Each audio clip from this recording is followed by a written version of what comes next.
Hi hello welcome to Ravanababa's YouTube channel. நான் உங்கள் சுபாஷ். நான் உங்கள் மணிகண்டன். தற்போது நாம் பார்க்க இருப்பது சிவராத்திரியை முன்னிட்டு சிவபெருமானுக்கு உகந்த ரசகண்ட அன்னம் செய்வது எப்படின்ட்டு திருமதி ராஜலட்சுமி ராதாகிருஷ்ணன் விளக்க இருக்காங்க. வாங்க நம்ம வீடியோக்குள்ள போய் பார்ப்போம்.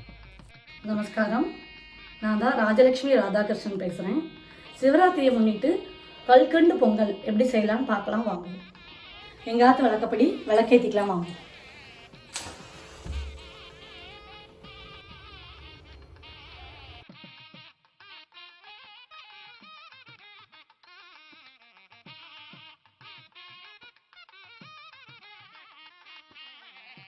இப்போ அடுப்பை பற்ற வச்சுக்கலாம்.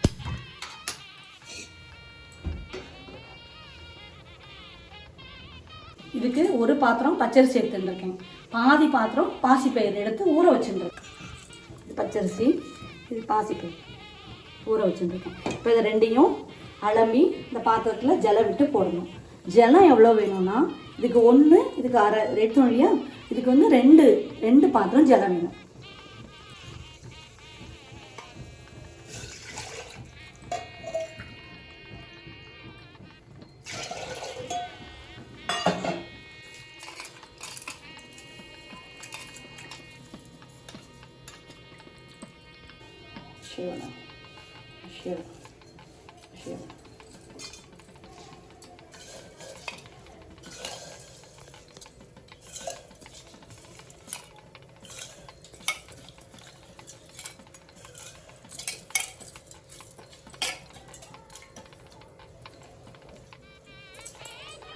இப்படி ஊற வச்ச பாசி பருப்பையும் போட்டுடலாம்.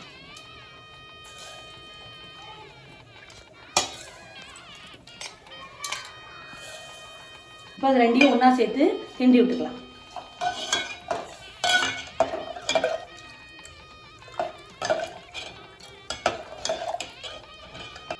பாசிப்பயிரும் அரிசியும் நல்லா வெந்தப்புறம் 3/4 வெக்காடு வெந்ததுக்கப்புறம் தான் பால் விடணும். பால் விட்டப்புறம் தான் கல்கண்டு போடணும். அப்போனா நல்லா குழஞ்சுட்டு நல்லா இருக்கும். 3/4 வெக்காடு வெந்தெடுத்து இப்போ ரெண்டும் சேர்ந்து குழஞ்சுன்னு எப்படி இருக்குது பாருங்க.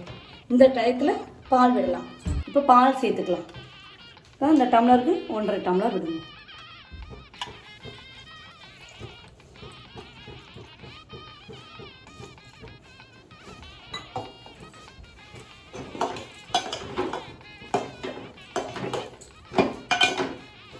ஒட்டாமல் இருக்கிறதுக்கு ஒரு ஸ்பூன் நெய் சேர்த்துக்கலாம்.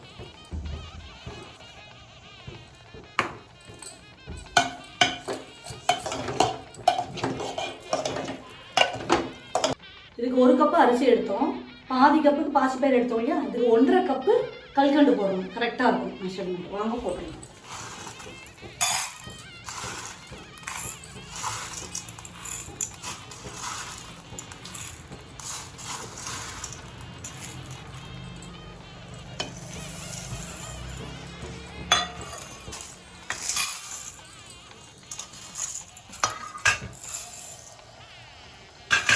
நல்லா கிண்டி உள்ள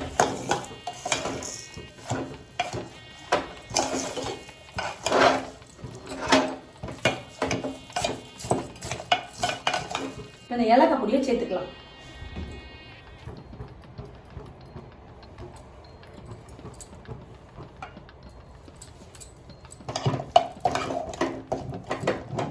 இப்போ வாங்கோ பச்சை கற்பூரம் சேர்த்துக்கலாம். கோவில் பிரசாதங்கிறதுனால இது கண்டிப்பாக சேர்த்துக்கணும்.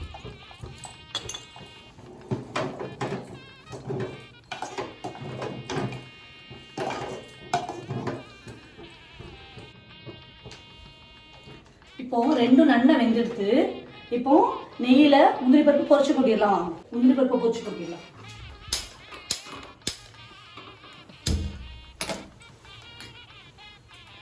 நெய் விட்டு முந்திரி பருப்பை பொரிச்சு கொட்டிக்கலாம். இதுக்கு 3 ஸ்பூன் நெய் விடணும்.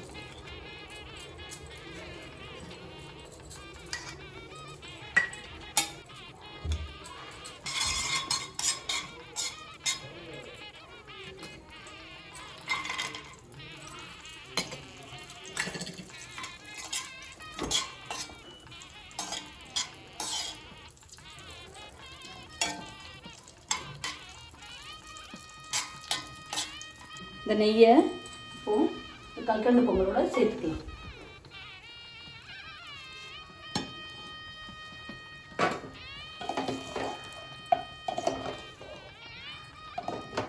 எப்படி இருக்குது பார்த்தீங்களா? இன்னும் ஒட்டாமல் இன்னும் உருண்டு நல்லா இருக்கு. எப்படி இருக்கு பாருங்க, எல்லாம் நல்லா சேர்ந்துண்டு ரொம்ப நல்லா இருக்கு. கல்கண்டு பொங்கல் சூப்பராக இருக்கு. நீங்களும் செஞ்சு பார்த்துட்டு எப்படி இருக்குன்னு கமெண்ட் பண்ணுங்க.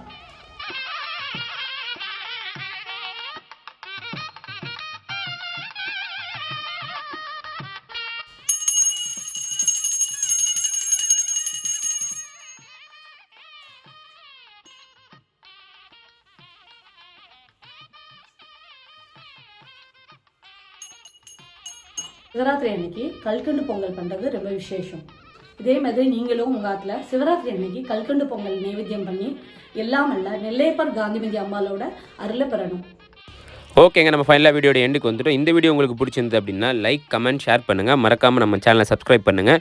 இதே மாதிரி வேறு ஒரு கோவில் நைவேத்திய பதிவில் சந்திக்கிறோம். Until bye bye, see you, take care and signing off. சுபாஷ் and Manikanthan.